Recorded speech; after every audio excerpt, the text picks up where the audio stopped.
Hey, welcome back, guys. Thanks for joining us today. It is almost football season, right around the corner. Bob, I don't know about you, but can you smell that? It's in the Uh, air. Oh, well, this time I'm talking about the okay, football good. season. I'm glad. Yeah, Glad. not like every other time in my life that I've Right. asked you about that. Yeah. Uh, no, it's in the air, man. Yeah, I'm excited, man, Tim. It's that time of year that it's probably one of the most exciting part of the years for me because right before fall camp, I'm digging into Tennessee. I'm digging into other teams. I'm trying to figure out, what's our team going to be like this year. Always been a big thing for me in the summer. Well, we're always undefeated in summer, Bob. So Well, a lot yeah, of years that a was lot our of highlight of the year. it was. Uh, It was. Guys, before we go any farther, and we're going to jump into actually the offense. We're going to preview both some players and the scheme a bit today, right heading into fall practice and what we need to get done in fall practice to have a successful season. But before that, I want to remind you guys we're doing a little contest right now. We're going to have a giveaway on this plaque right here. It has both something you can set it on the table if you want to, or it's got a hook on the back. You can hang it above your door. You can slap it on the way into your man cave or your bedroom or wherever you want to put it. We'll be giving that away probably this coming weekend. We've got two more episodes before then, which we're going to shoot both today and release it later in the week. Um, but you'll need to subscribe, hit that notification bell, and absolutely remember to hit the comment, leave a comment. Yeah.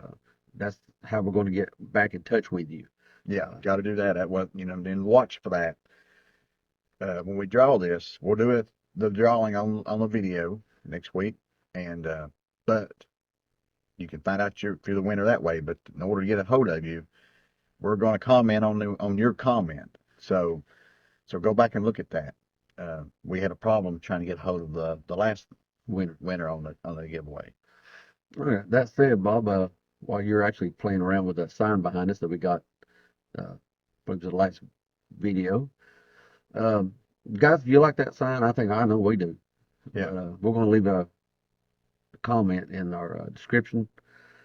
The guy we got this from, a local Knoxville Big Orange fan, just like the majority of you guys, and he's got this sign, different sizes on it. He's also got multiple other signs that he does. Uh, so give a Big Orange fan a little business if you want something like this for your man cave or hey, your bedroom. What young lady wouldn't love to come home to this right here in the bedroom? very romantic. That's right. Yeah, Candlelight dinner, I reckon. Um, Put it on the front of your house, right, matter. Let everybody else in the neighborhood, particularly if you live down in Georgia or Alabama, you let them know what that's a good point. who's in the neighborhood. Good point. Good point. Now that said, Bob, let's jump into this. Don't remember a season since Heupel's first year that we've got this many question marks. Um, a lot of ifs on both scheme and personnel. That is my question mark for this team as much as anything is the volume of question marks. I love the talent. I'm a little bit concerned about the volume of question marks. If Well, you for got, anybody that's ever bet, yeah, I mean, did a parlay, yeah, it's not easy to hit a 3-team parlay. right, It's really not easy to hit a 17 parlay. yeah, and I think that's pretty well where we're at. That's what worries me. Now I do feel like there's some confidence level on a lot of these, and so let's kind of get in on the Yeah. offensive side here. Talk about We'll talk about our two biggest question marks probably right off the bat on offense. And Well, obviously, it starts at quarterback. it starts at quarterback. Now, let me just say this.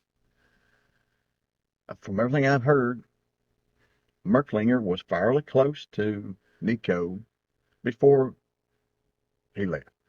So there wasn't this gigantic difference between the two.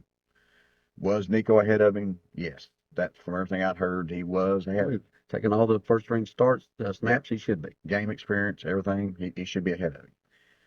But don't expect this gigantic drop off. I really don't. Whether it's Smirklinger or the guy who I think probably is the starter, probably, uh, is Joey Aguilar, the transfers from App State. are originally from App State, from UCLA. Uh, and the reason why I have some confidence for the quarterback position, Tim, is Aguilar.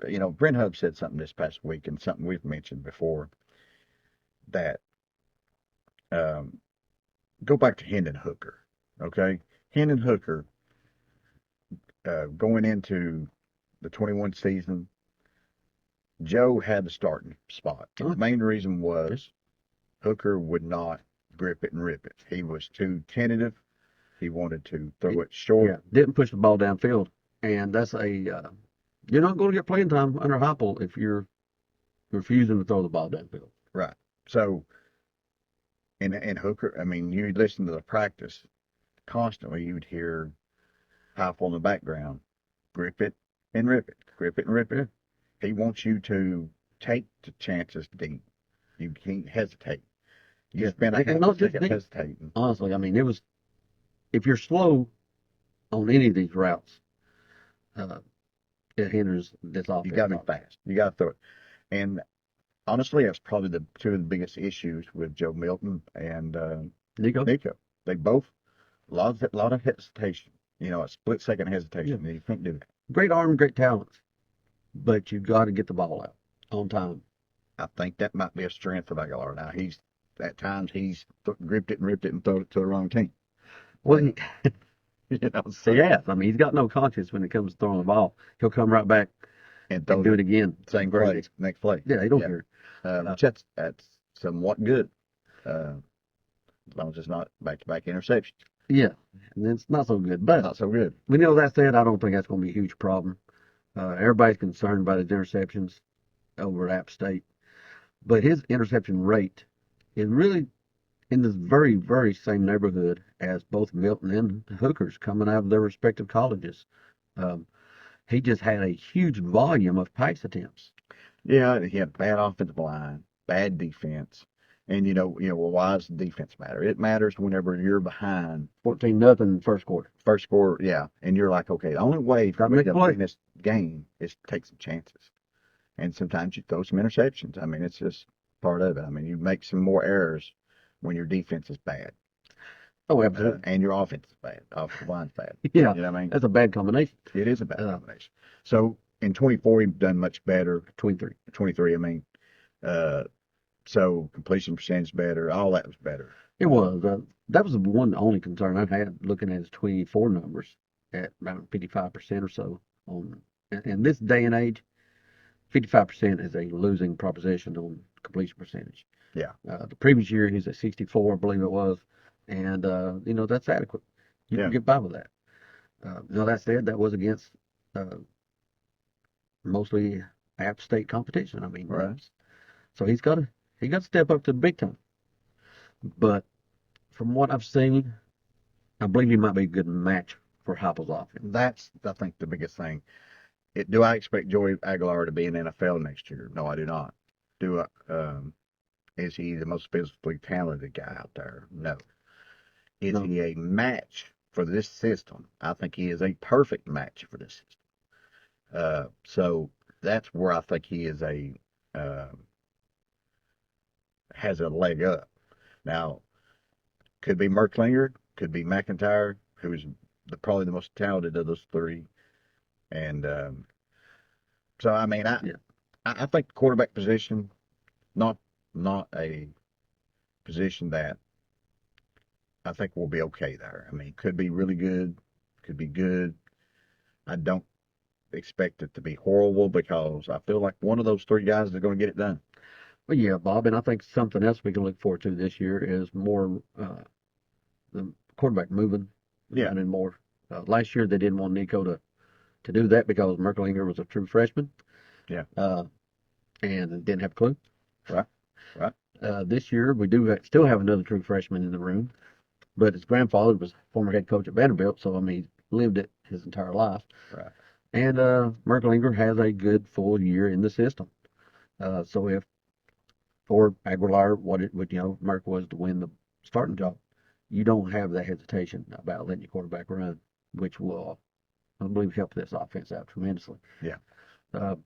That said, he's got to talk to somebody, and that's the number Question two, number two, and probably maybe the maybe my question mark. biggest question mark. And it ain't just the wide receiver. It's the I think I put depth of the position as one of my biggest concerns. I mean, because you have Well, I like the talent in the room. There's just not a lot of there's a lot of empty spaces in that room too. if you have a couple of injuries, it could get ugly very, very quickly. Uh, Well, Bob, let's look at it real fast. We got seven scholarship wide receivers, two of which I don't think you can really count on. One's a true freshman, didn't get down there till fall practice. Dawson. Another, Amari Jefferson was a highly touted guy the year before. He went to Alabama, but he got hurt, and he was still hurt and missed spring practice for us. So those two guys are behind the eight ball. You might see something from them toward middle to end of the season, but to start the season, I think we're looking at primarily five guys. yeah. Um, let's talk about them, Bob. Well, right off the bat, Mike Matthews, former five-star, um, the guy who scored a touchdown every scrimmage last year. I think he simply has that it factor as a player. I think he is. I think he will get it done, Tim. I think he's a guy who just simply he may not be the fastest guy, the tallest guy, but he's just a wide receiver. You know, a guy that when the ball's in the air, he goes and gets it. Um, I really like him. Another guy who come in who a lot of people don't realize was rated as highly as was Braylon Staley, top 50 player last year. You know, I mean, uh, and on some services, uh, guy had some highlight plays. Yeah, we don't see a lot of film from practice anymore, but every time you saw it, it seemed like Staley was making a highlight reel catch. Um, it's going to be fun to watch in that slot position. I think he'll be one of the best slots in the conference this year in the Yeah, country before he leaves. I have super high hopes for Staley. a lot of buzz about him here in over the summer too. By the way, Hmm. uh, you have Chris Brazel, which is second year in the system, and as we've known recently, second year in the system seems to be the year you do something because Dante Thornton did very little his first year uh, and had a much better second year. So I think Brazel will have as much. Yeah, and it'd probably be the same thing with the two guys we also mentioned since it's their second years also. Right. A couple of first year guys, Bob, that we want to see a lot of in fall practice here. If you ask me who am I looking at in fall practice, these next two guys are going to be among the two on the entire team I look at, and that are two outstanding, I believe, freshman wide receivers. Mm-hmm. Travis Smith and Rodarius Jackson. I think both of them has a chance to be very good wide receivers here. One good thing, a bright spot, if you want to look at it, you know, you start looking at what the development of these positions previously. Um, Recently, we've had a lot of players that's been in that room. Now we're a very small group. You got a lot more reps. Yeah, So whether you like them or not, you're getting a lot of reps hopefully that is a big boost for development. for those, yeah, particularly those two guys. Because I mean, uh, Smith was rated among the very best in the country. We battled Georgia to get him out. Hmm. He come in the spring ball and he looked up to advertised. Yeah. And someone that looked better than advertised, even though he was a high four-star himself, Rodarius Jackson. You Um, he, he turned heads pretty much mid spring on, know. and then he finished it off in the orange white game where he just mossed uh, a defensive back on a deep ball down the sideline. Yeah, it's a beautiful catch. No, Um, so yeah, I mean, then you go over. Let's go over to the tight end position, Tim. a little less iffy there. Yeah, I mean, Kitzelman back from injury. I don't see, uh, there was some issues there where we was concerned about him being back in time, but it looks like that's not a concern Yeah. anymore. As far as up to this date right now, the prognosis is he'll be ready for Game one, for fall practice. fall practice, but yeah, no holdbacks for game one. Then you have Ethan Davis, who we will keep touting as being a future star until he quits playing football. Uh, you know, he's a guy, Tim. I feel like different position, but I view him the same sense that I viewed Daryl Taylor when he was here. Taylor, as a freshman, sophomore, looked fantastic. He jumped off the page. You know, when you watch the video, he was just quicker than everybody else. Davis does a lot of that. It's just Davis Well, both of them were was 40 light. pounds lighter than what they needed Yes, to be when they got here. so maybe Davis has finally reached that weight and strength he needs to be an inline blocker. Because when you have an offensive, your tight end coach is a former offensive lineman, you need to be able to block. Well, you do. And he will teach them how to block if he's, coachable. Capable. Yeah. Before we jump into the next thing, Bob, we need to back up just a little bit back to wide receivers. And this is both something scheme-wise and personnel-wise, and that is the addition of Boo Carter to that room. Yeah, well, we about slipped over that one. That's a big, huge thing because I think it may not be anybody else on the team or in the conference dynamic. that's going to be any more dynamic than he is with a ball in his hand. Yeah, I agree. Well, yeah, we shouldn't have left him out. I don't think he's a full-time wide receiver, but I think there will be a package for him. Yes, definitely. He'll get a few snaps and he'll get a few touches. They'll be limited, but I know when he touches the ball, if I'm here, I'm off the couch, and if I'm at the stadium, I'm definitely out of my seat because I want to see what he does with the ball. Let's go to the position where I think we may be the most improved, which is odd considering the fact that we lose 4 starters from that position. You know? Yeah, normally that's a red flag among all red flags. But in the portal era, there's not really as much as there was years ago when you just had to find 4 guys currently on your team. Um, let's start with the tackle positions, Bob. That's something that Tennessee has begun to really pour some effort and money into to bring in. And start off with Lance Hurd. Came in last year, highly, highly touted, and to be honest about it, highly disappointing.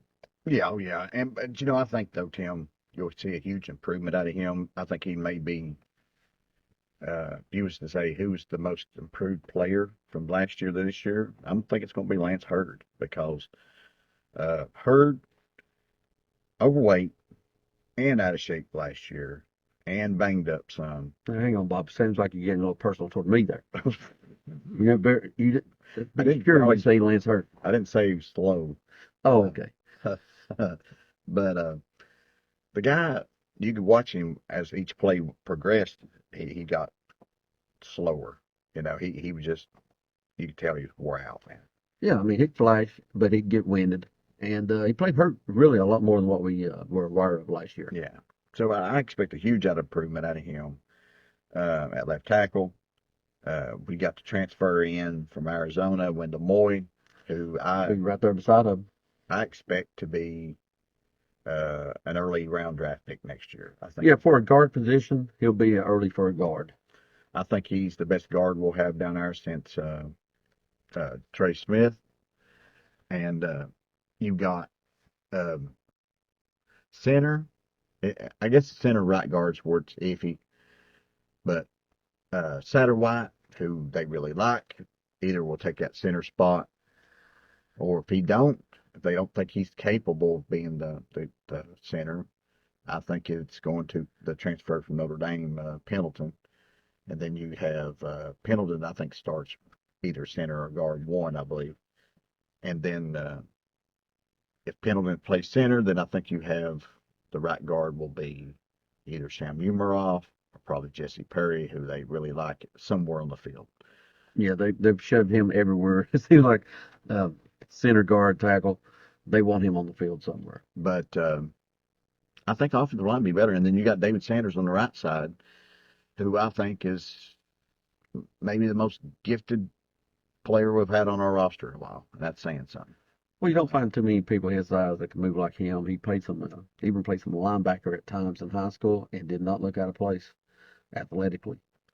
Brent Hubbs made a little noise this week whenever he told some people on BallQuest that David Sanders had the best last 6 months of anybody on the team. So it makes you think he is progressing a great deal. And a lot of his is like we talked about with Ethan Davis, strength and weight.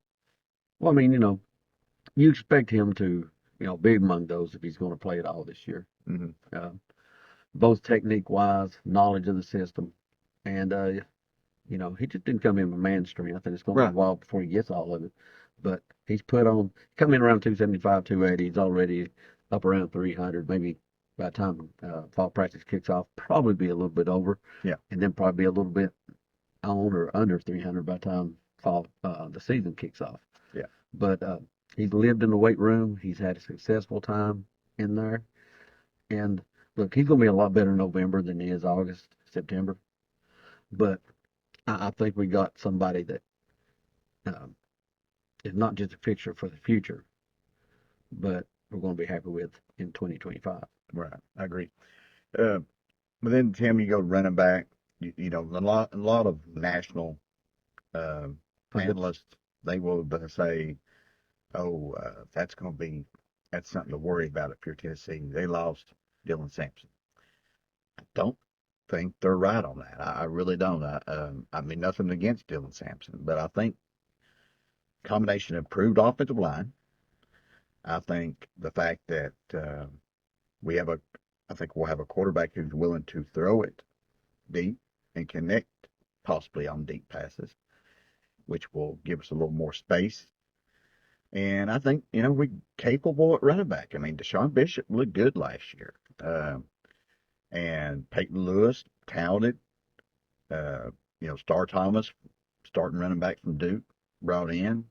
You got DeWine Morris, who's I think is maybe a future big time. Oh yeah, he turned heads in spring to be a true freshman. Everybody was like, "Get a load of this kid." I think we're just be fine. I think I think the national guys are wrong on that. Yeah, because look at Star Thomas for a moment. Um, he's had a successful time. He's had about 3 stops along the way, been successful everywhere. If you look at his tape, it's not a bad looking tape, Hmm. and at the Power 4 level. And right now, starting fall practice, he's sitting in third. Right. And it seems to be a clear third spot. So at this time. yeah, and he's got to be looking over his shoulder, Morris. He does. Yeah. I think speaks well to his talent they've amassed in that room. Right. Now, we've touched on all of the personnel, Bob, but scheme. We've had a lot of discussion. You particularly have talked about for a while now. Have defenses caught up with us, and I think the coaching staff is also obviously on top of that. They brought in Seth Littrell, um, Josh's close friend, who was last year's offensive coordinator at Oklahoma. Had a very disappointing year, got fired midway through the thing. But I'm sorry, I can't hold that against them. I've never seen an offense suffer the amount of injuries that team did. I'd much rather look at the rest of his resume. Oh yeah. And Well, if you imagine at Tennessee, we had like 4 out of our top 5 wide receivers I think one time 5 out of the top 5. get hurt. How do you think that's going to work? And when you have 5 new offensive linemen come in, And then I think at least 2 or 3 of those got hurt. yeah, you're going to be bad on offense with a matter redshirt who. freshman quarterback. Yeah, don't matter who was calling the plays. Um, so I'll give them a mulligan on that. I mean, as deep as Georgia is, if that happened to Georgia, they're going to have a very disappointing offense Oh, or right. anywhere else. Anywhere else. So I can't really, But he's got experience with both. with the system. Yeah, Michael Leach and with, Levy with Heupel. Hmm. So he's not coming in unaware of what this system needs. Right. That's going to be a big help. And they haven't talked much about, changing some scheme things because they did have problems, Bob. They got problems in the red zone. They got to fix that. Hmm. Oh yeah, got to.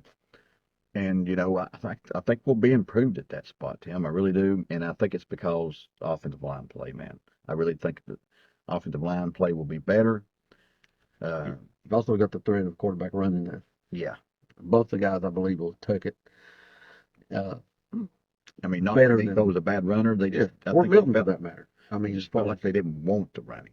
right. I mean, Milton in a straight line probably outraced half the team, yeah, 3/4 of the they team. just didn't have a whole lot. Hold on, wiggle. But yeah, I think it's a big factor there, Tim. It is is that's going to have to improve. If this team's going to be better on offense, it's going to have to be because we got better in the red zone, and we got better at those 3rd and 1s.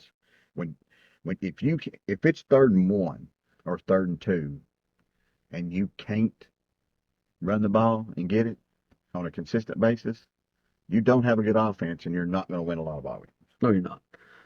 I'd also personally like to see us to do something on 3rd and 9 because it seemed like we never had a play for it. I mean, personality-wise of the offense, it just didn't seem to be there. And that's absolutely truth, man. I mean, so they're going to have to do some scheme changes. There's been a lot of talk about maybe some pistol formation.